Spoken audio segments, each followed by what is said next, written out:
देखिए क्या है कि it is very important to keep sensitivity of the nation in place while making a film. मेरा first job था टू स्वीप द सेट। मेरे हाथ में झाड़ू दिया था and I was sweeping the set. It doesn't matter. Sachin Tendulkar also gets out on zero some matches, important matches. But that's okay. You forget that and you move on. इधर में एक line है कि एक जितना भी प्यार एक माँ से मिले बनना वो अपने बाप जैसा चाहता है।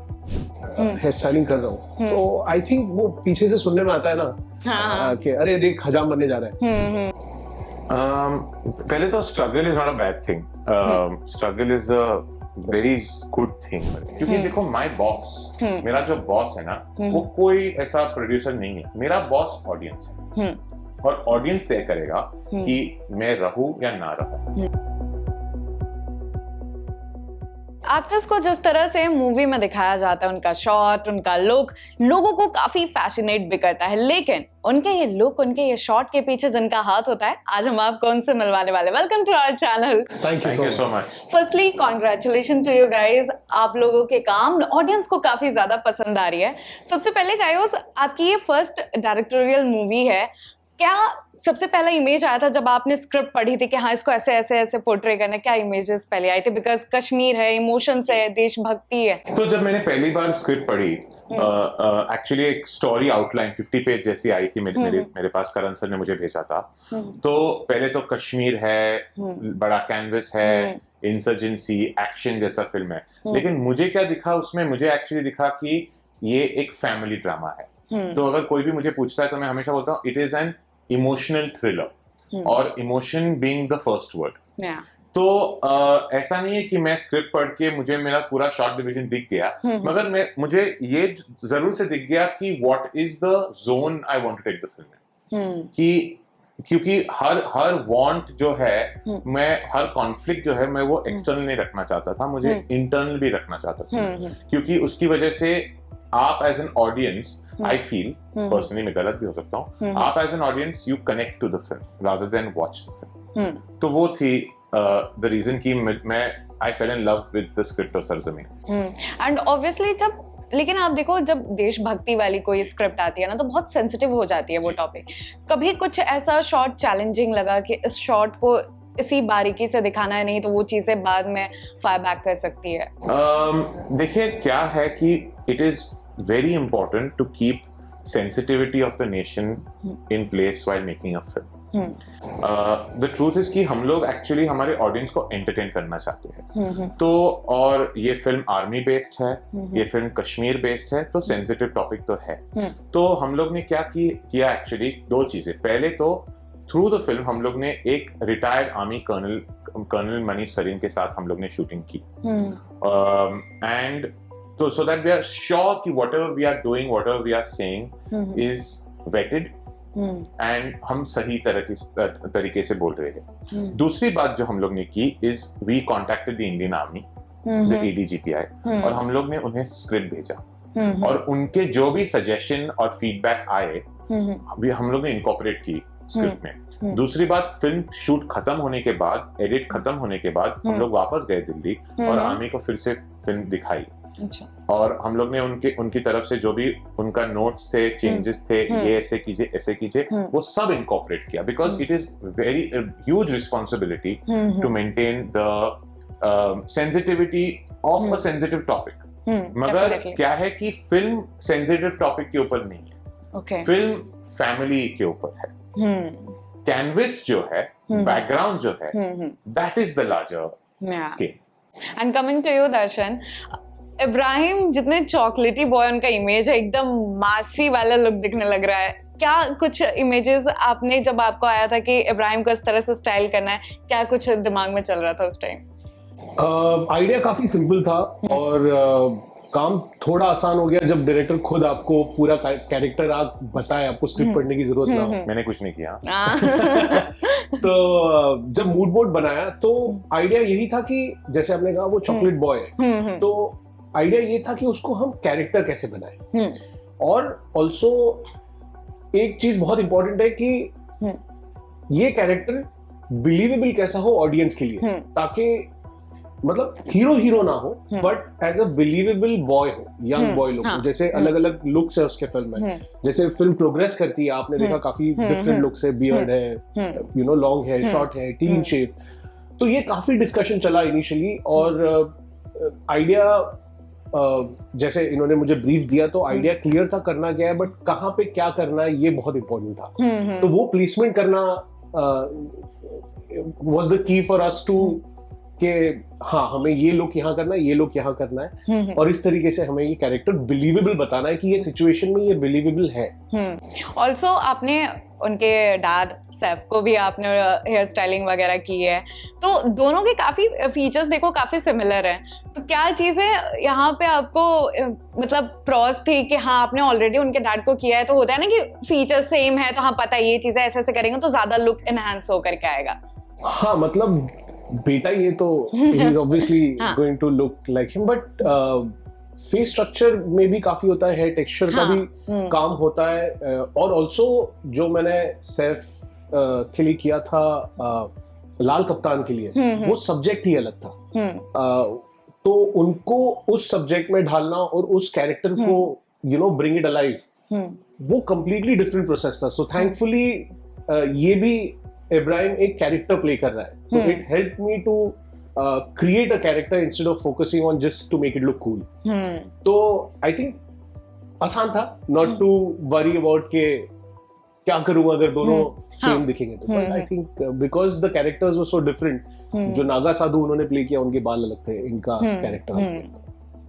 ओके एंड गाइस देखो जिस तरह से अभी इब्राहिम को लेकर के उनकी डेब्यूट फिल्म को लेकर के बातें चल रही थी कि उतनी अच्छी नहीं हो पाई जितना होना चाहिए था, लेकिन अभी जो उनका ट्रेलर आया सरजमी का, लोग काफी प्रेज कर रहे हैं कि हाँ एक्चुअली में अभी इब्राहिम निकल के आ रहे हैं। तो क्या लगता है कि ये डेब्यूट फिल्म पहले आ जानी चाहिए थी नादानिया के? देखो नादानिया जो है हमारी प्रोडक्शन हाउस की भी फिल्म है, हमारी घर की पिक्चर है, और शौना जो जिसने डायरेक्ट की वो मेरी दोस्त है, तो ऐसा तो मैं कभी नहीं कहूँगा।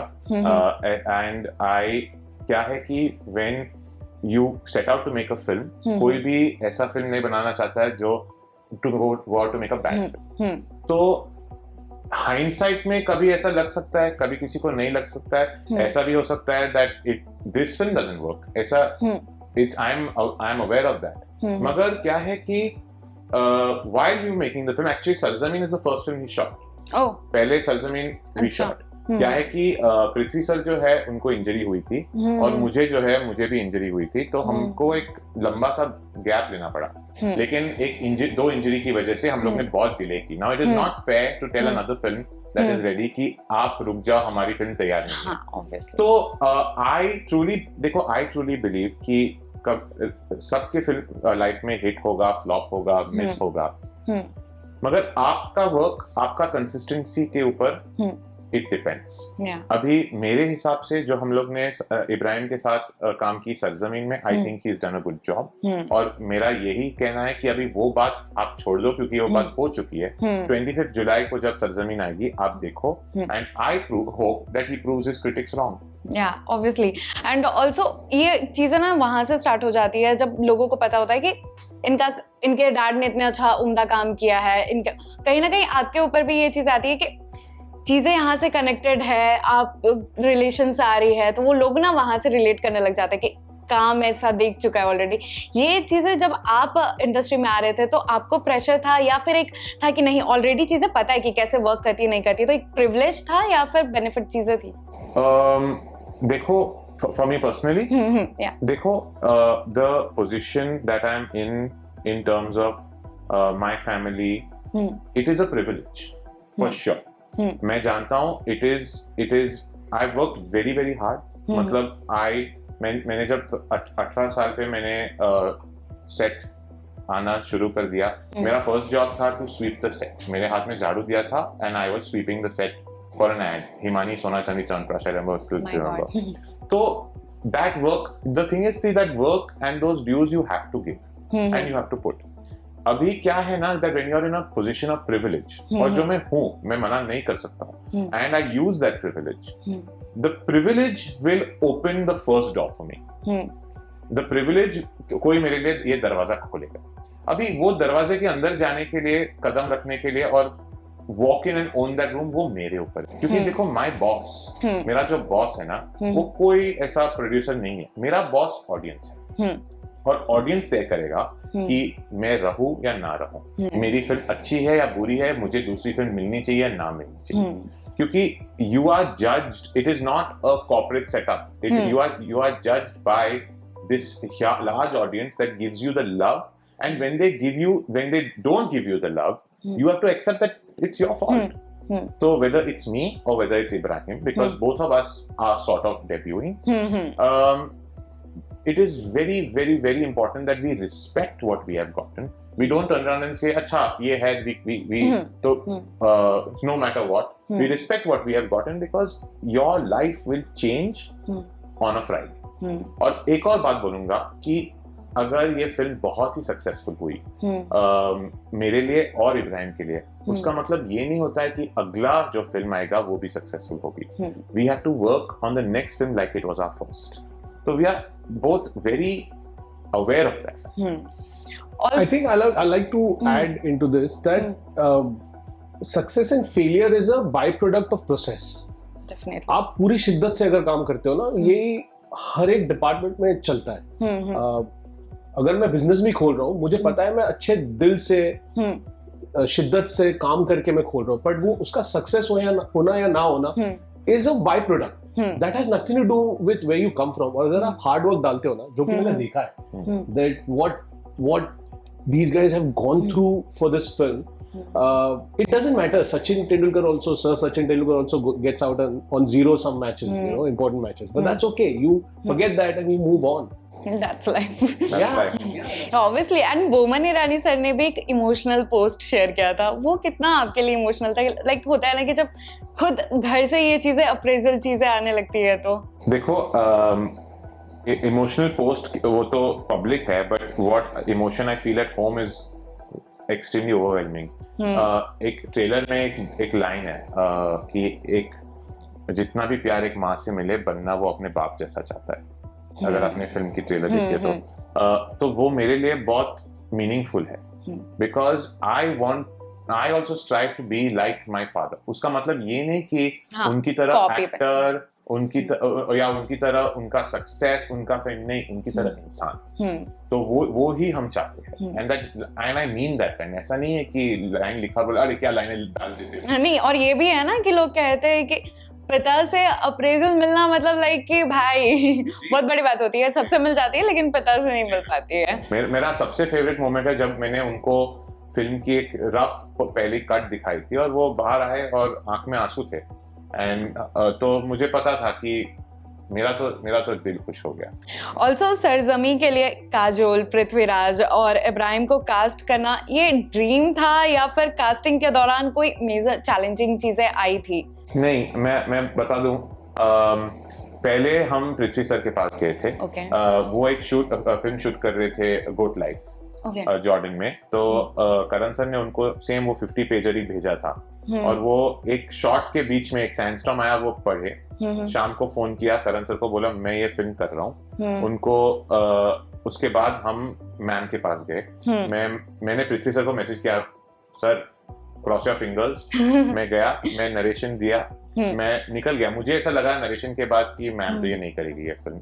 क्योंकि मैं सिर्फ मैम को देख सकता था ये रोल में, और मैम तो ये फिल्म नहीं करेगी.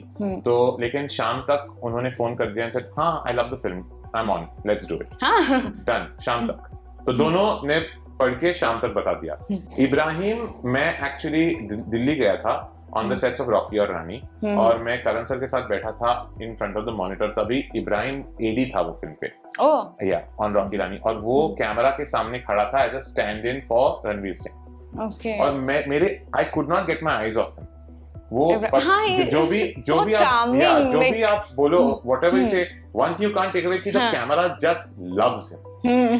I was like just looking at him. मैं करण सर के साथ बात कर रहा था लंच में, sir what do you think of this boy? Let's do something different. And that was the casting. It was the easiest casting of my life.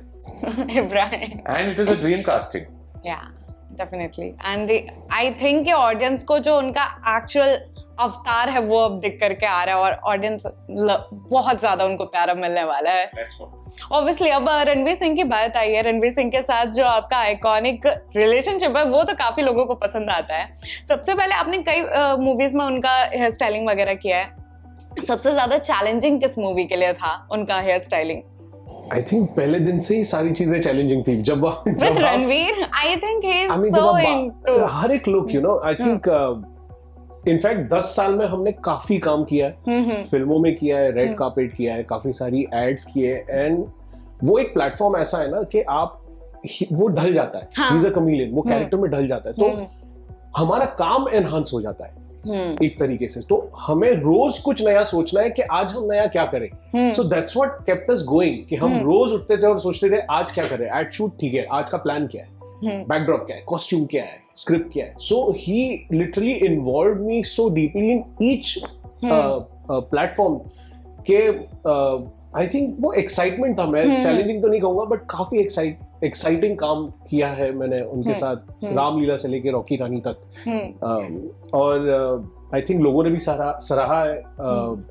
एक video shoot आया था उनका एक रैप का जिसमें गॉथिक लुक विद ब्रेड्स दिया था, फिर खिलजी का look, then we decided to go bold for Bajirao. हाँ, इवन वो बाजीराव के लिए कैसे अग्री कर गए थे या फिर कुछ चीजें वहां पे आई थी सिचुएशन? आई थिंक वो डिबेट चल रहा था उनकी टीम के साथ, मैनेजमेंट के साथ। इट्स अ बिग कॉल कि भाई कोई जल्दी नहीं अग्री करता इसके लिए। तो वो कॉल लेना पड़ा, और उसकी भी एक कहानी है कि आई थिंक बहुत लोगों ने मना किया था, बिकॉज आपकी फिल्म के साथ साथ अलग कमिटमेंट भी होती है, लाइक मेन स्ट्रीम हीरो जो प्राइम पे है। और बट बाजीराव एक ऐसी फिल्म है ना, ये हर बार नहीं बनती, और बंसाली सर हर बार नहीं मिलते आप। तो वोटिंग चल रही थी और उन्होंने कहा यार दर्शन तू बता, क्योंकि हर कोई तो मना कर रहा है। तो I told him the same thing, I said we will never be able to we will not get a scale like this। और जो भी आप जेन्युइन काम करते हो ना स्क्रीन पे, वो एक ट्रांसलेट होता है स्क्रीन। आप अगर फेक भी करते हो ना, वो होगा, ठीक है, कभी पकड़ा जाएगा कभी नहीं, बट एक जेन्युइनली आप एक अटेम्प्ट करते हो, वो स्क्रीन के थ्रू ट्रांसलेट होता है और people believe that he character है। सो आई थिंक हमने जेन्युइन करना चाहिए, and then I think he took that call, brave call था वो। एंड वो काफी अपने लुक के साथ एक्सपेरिमेंट बहुत लेते हैं, एंड लोगों को भी काफी पसंद आता है। ऑल्सो आप सिर्फ रणवीर के हेयर स्टाइल्स नहीं, उनके क्लोज फ्रेंड में भी हैं, और जब उनकी शादी हो रही थी तो आप उनके क्लोज सर्कल में थे। कुछ ऐसा मोमेंट आया था जो मतलब अनफॉरगेटेबल था, अब तो मेमोरी बन चुकी है वो? आई थिंक वो पूरी शादी ही अनफॉरगेटेबल थी, मतलब it was like he himself was so happy like a small child कि हाँ शादी हो रही है। काफी मोमेंट अभी भी इंटरनेट पे बज़ पे आता है, कुछ ऐसा मोमेंट अभी भी याद है?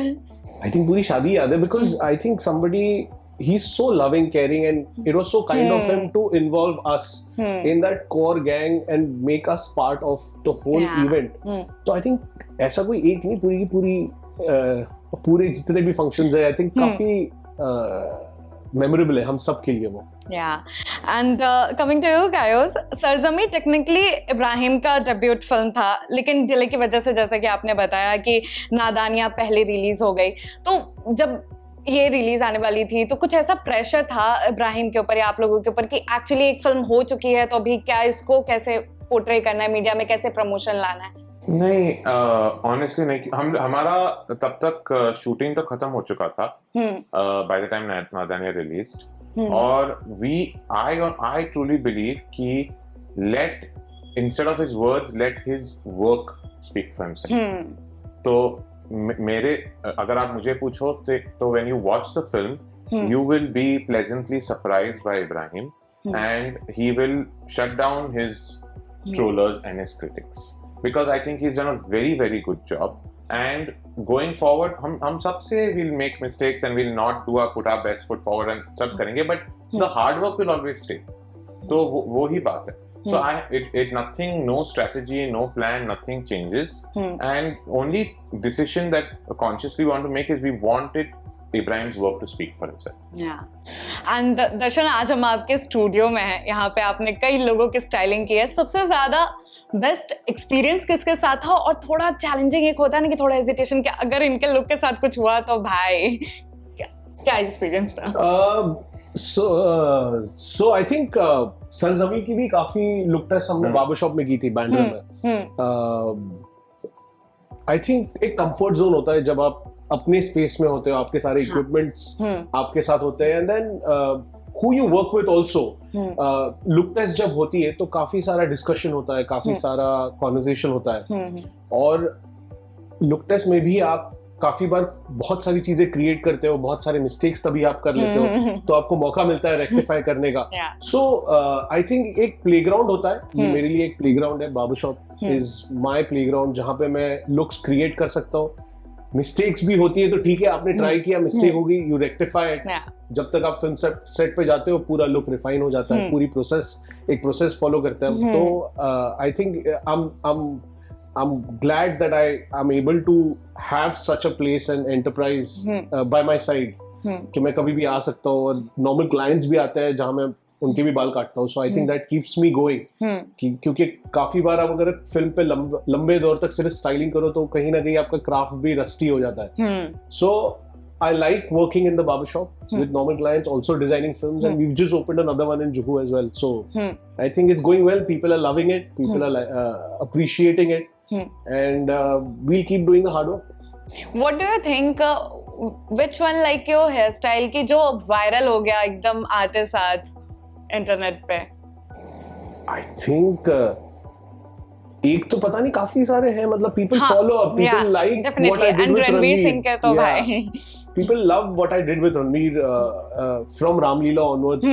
I think काफी उन्होंने सराहा है। लंबे बाल भी जो वो रखते हैं, रेड कार्पेट पे भी जो लुक्स करते हैं, और ऑल्सो आई थिंक जो कर्ल्स मैंने उनके बालों पे किए थे वो भी काफी अप्रिशिएट किए लोगों ने, जो मुझे बाद में सुनने में आया। एंड देन मेरा वैलिडेशन वही होता है जब मैं बार्बर शॉप पे रहता हूँ तो कोई ना कोई फोटो ले आता है रणवीर ऐसा वाला चाहिए, तो फिर मुझे पता है कि हाँ ये ट्रांसलेट हुआ है, ये लोगों को पसंद आया, तो ऐसा भी है।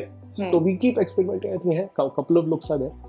कायोस, सरजमी अब आ चुकी है, लोगों को अब देखना है कि कितना प्यार आता है। अब नेक्स्ट जॉनर कौन सी होगी जिसमें आप चाहोगे कि दूसरी डायरेक्शन? सरजमीन वाज बहुत ही इंटेंस था, इमोशनल था, रोलर कोस्टर राइड था, तो मेरा बहुत दिल कहता है कि मुझे अब एक कॉमेडी करना है।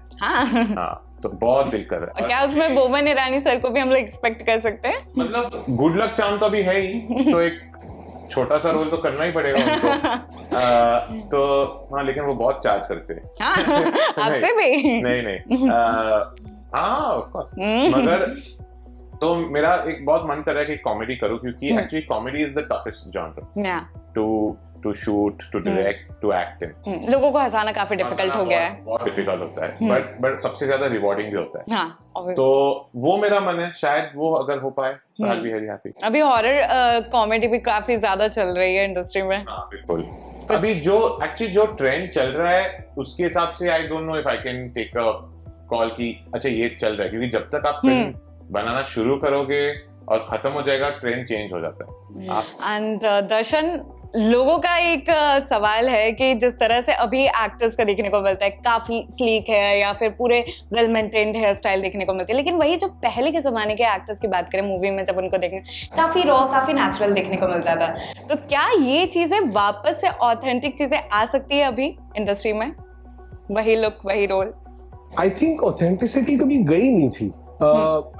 आप अगर देखोगे सिनेमा काफी इवॉल्व हुआ है पिछले 20 सालों में, जो तरीके की फिल्में बनती थी और जो अभी बन रही है, एंड ऑल्सो जो लोगों को पसंद आती है। जैसे आपका फॉर्मेट है गैंग्स ऑफ वसेपुर, अभी उसमें जाके मैं स्टाइलिंग तो नहीं करूँगा। इनफैक्ट प्रोफेशन काफी डिफाइन हुआ है अभी। पहले तो hair stylist for a male actor ऐसा कोई था ही नहीं। ये तो जो हमारे सीनियर्स है, इन्होंने ये ट्रेंड शुरू किया 2000 आई थिंक 99-2000 से ये ट्रेंड शुरू हुआ है, जहां male actors started tending to their hair, नए लुक्स आने शुरू हुए। आपको अगर पता होगा, दिल चाहता है जब आई थी तो अदुना अख्तर जी जो हमारी सीनियर है, उन्होंने बी ब्लंट उनका एक ब्रांड था, उन्होंने, मुझे आज भी याद है, उन्होंने एक रेवोल्यूशनरी लुक्स बनाए थे तीनों हीरो पे। तो ये ट्रेंड इवॉल्व हुआ है। कभी सिनेमा में कुछ ऐसा फेक हुआ ही नहीं है, बिकॉज अगर कुछ भी फेक होता है तो वो दिख जाता है, कोई ट्राई नहीं करता है कुछ फेक करने का अनलेस एंड अनटिल वो सब्जेक्ट डिमांड करता है। तो आप देखो जो फ्लेवर की फिल्में बनती है, गैंग्स ऑफ वसेपुर देख लो, या हमारी पीरियड फिल्में बन रही है, कभी 70s की फिल्में बनती है, तो अभी फिल्म काफी एरा ओरिएंटेड हो गई है और ऑल्सो कैरेक्टर्स के काफी लेयर्स आ गए। एक ही लड़का जो प्ले करेगा 19 ईयर ओल्ड, ही प्ले 30 ईयर ओल्ड, ही प्ले 45 ईयर ओल्ड। तो ये फिल्मों का दौर जो है वो आई थिंक एक एडवांस को कैसे बोलेंगे, I think it's advance towards different genres, और उस हिसाब से हमारा क्राफ्ट भी एडवांस हो गया है। And also do you think कि इंडस्ट्री में जिस तरह से हेयर स्टाइलिस्ट ये सारी चीजों का डिमांड हुआ, एक ना डिग्निफाइड जॉब बन चुका है अब ये, बिकॉज पहले लोग ना थोड़ा वैसे ही लेते थे, हाँ ठीक है ये प्रोफेशन भी है, लेकिन उतना मतलब इंटू नहीं थे कि हाँ इस पे करते हैं कुछ चीजें लेते हैं। करेक्ट। आई थिंक मैंने जब ये प्रोफेशन डिसाइड किया था, मेरे मॉम डैड ने मुझे इस प्रोफेशन में जाने के लिए, तब मुझे याद है मेरे दोस्त पूना जा रहे थे कॉलेजेस में, माइक्रोबायोलॉजी, कोई इंजीनियरिंग कर रहा था, कोई एमबीबीएस कर रहा था, और मुझे बड़ा शौक था सिटी में पढ़ने का, but my dad couldn't afford, but he said I can send you to the city Poona, पर आपको हेयर स्टाइलिंग करनी होगी। मैंने कहा मैं कुछ भी कर लूंगा, बट मैं सिटी में जाऊंगा। तो जब मैंने दोस्तों को बताया कि मैं हेयर स्टाइलिंग कर रहा हूँ, तो आई थिंक वो पीछे से सुनने में आता है ना कि अरे देख हजाम बनने जा रहा है, तो हेयर स्टाइलिंग को उतना औदा दिया जाता नहीं था पहले, पर जैसे जैसे टाइम इवॉल्व हुआ है, सिनेमा इवॉल्व हुआ है, लोगों ने स्टाइल को अपनाया है, सोशल मीडिया की वजह से काफी फॉरगेट एक्टर्स, आई थिंक आज हमारा टियर 3 में जो जनरेशन है, जो तरीके के वो बाल रखते हैं, जो कलर्स वो करते हैं, आई think that has changed completely. पहले क्या होता था कि एक सिनेमा में आपने हीरो का बाल देखा है, आई वांट दैट, वही चाहिए, बट अभी हर एक ने एक आइडेंटिटी पकड़ ली, तो क्राफ्ट भी इवॉल्व हो गया, तो काफी सारा स्कोप भी बड़ा हो गया, प्रोफेशन को एक स्टैंड मिल गया है कि हाँ यहाँ पे एक औदा है, आप अगर शिद्दत से काम करोगे तो लोग आपको काम देंगे, and then it's a reputed profession now. या and also what was the like one thing जो होता है कि यूथ ना अक्सर अपने हेयर स्टाइलिंग के ड्यूरिंग कुछ ना कुछ तो मिस्टेक कर ही देते कि हाँ वो देख रहे कि अभी ये फैशन ट्रेंड पे चल रहा है तो हम भी वही करते हैं, तो कोई ऐसा टिप जो आप यूथ को देना चाहो?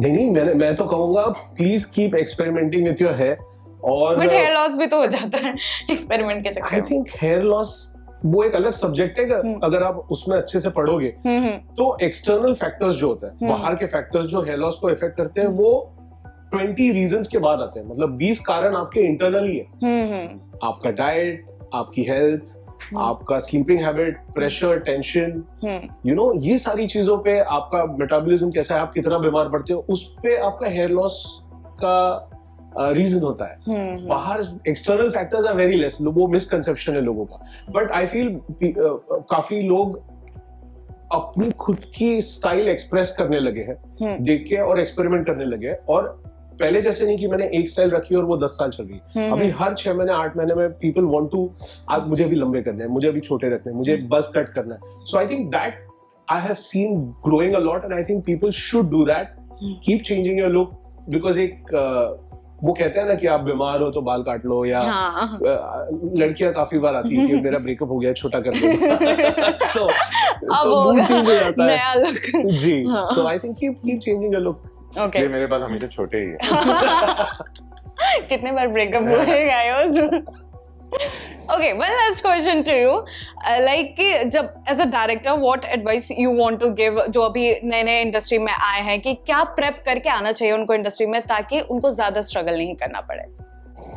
पहले तो struggle is not a bad thing.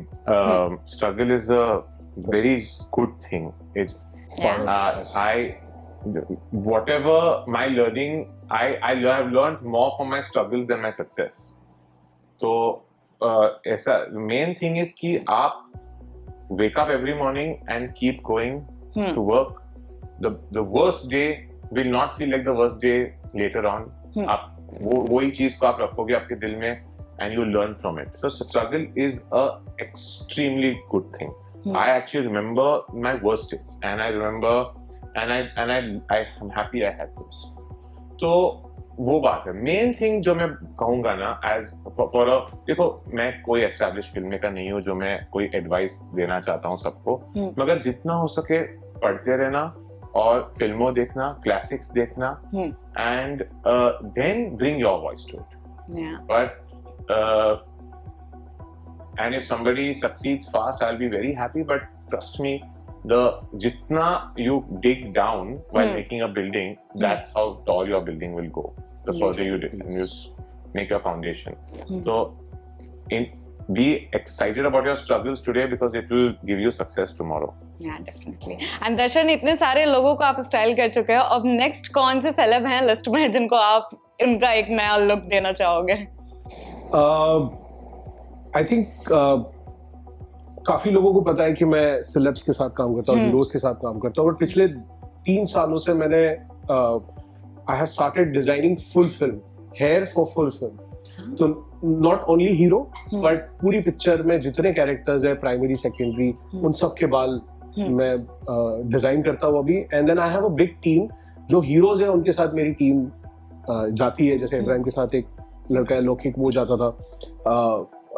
तो आई थिंक नेक्स्ट अभी मैं जो काम कर रहा हूँ फिल्म में वो है टॉक्सिक। वहां पे यश के बाल मैं नहीं बना रहा हूँ, मैंने सिर्फ डिजाइन दी है, उनके ऑलरेडी हेयर स्टाइलिस्ट है, बट पूरी फिल्म में डिजाइन मैं कर रहा हूँ और मेरी टीम उसको फॉलो कर रही है। और अगस्त की नेक्स्ट फिल्म जो 21 है, आई थिंक हम 21 आ रही है, वो उस पर मैं काम कर रहा हूँ। सनी कौशल की 2 फिल्में मैंने अभी खत्म की है और अभी काम ढूंढ रहा हूँ। ऑल्सो लेकिन सलमान खान के जो लुक, इसके बारे में कैसे भूल सकते हैं? मतलब युवराज में जो उनका लुक था, एक्चुअली में उनकी जितनी मूवीज देखे जाए ना, उसमें वो काफी माचो मासी वैसा लुक दिखता है, लेकिन युवराज में वो प्रॉपर युवराज दिख रहे थे। कैसा एक्सपीरियंस था वो उनका स्टाइलिंग का? वो युवराज का एक्सपीरियंस पर्टिकुलरली मेरे लिए काफी कॉन्फिडेंस बिल्डिंग था। तब मैं बतौर असिस्टेंट था उनके साथ। पर वहां पे ना सुभाष जी ने मुझे फ्रीडम दिया। उन्होंने कहा कि दर्शन यार, do something new and trendy, because यहाँ पे मौका है कुछ नया करने का। और मैंने रिकमेंड किया था 2 टोन कलर होता है, ग्लोबल और हाइलाइट्स होता है, जो कि काफी नया था। उस टाइम पे तो बहुत ज्यादा काफी नया ट्रेंड था। And I don't think Salman भाई even question that. He is like, क्या करना है, ऐसे थोड़े लंबे करके ये करना है, ठीक है, कितना टाइम लगेगा, ऐसा इतना मैंने, हाँ ठीक है, शूट पे करेंगे पहले दिन, सेट ओके। तो हमने इंसबर्ग में होटल में एक दिन पहले वो पूरा लुक क्रिएट किया, एंड दैट वाज एक confidence. What was his reaction जब उन्होंने अपना पहला लुक देखा था? तो वो हाफ प्रोसेस जो होता है ना उसका, हाफ प्रोसेस में ना आपके बाल बहुत ऐसे ब्लॉन्ड दिखते हैं, तो उन्होंने जब आधे प्रोसेस में अपने बाल देखे तो थोड़ा तो पैनिक हो गया था, भाई क्या कर रहा है।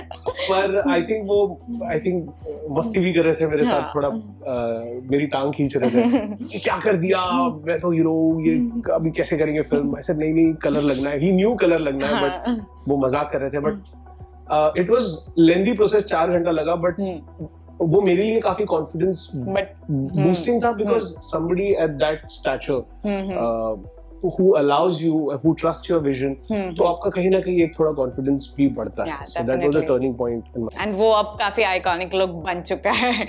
Thank you so much guys, it was really nice talking with you. Thank you so much. Best of luck. Thank you.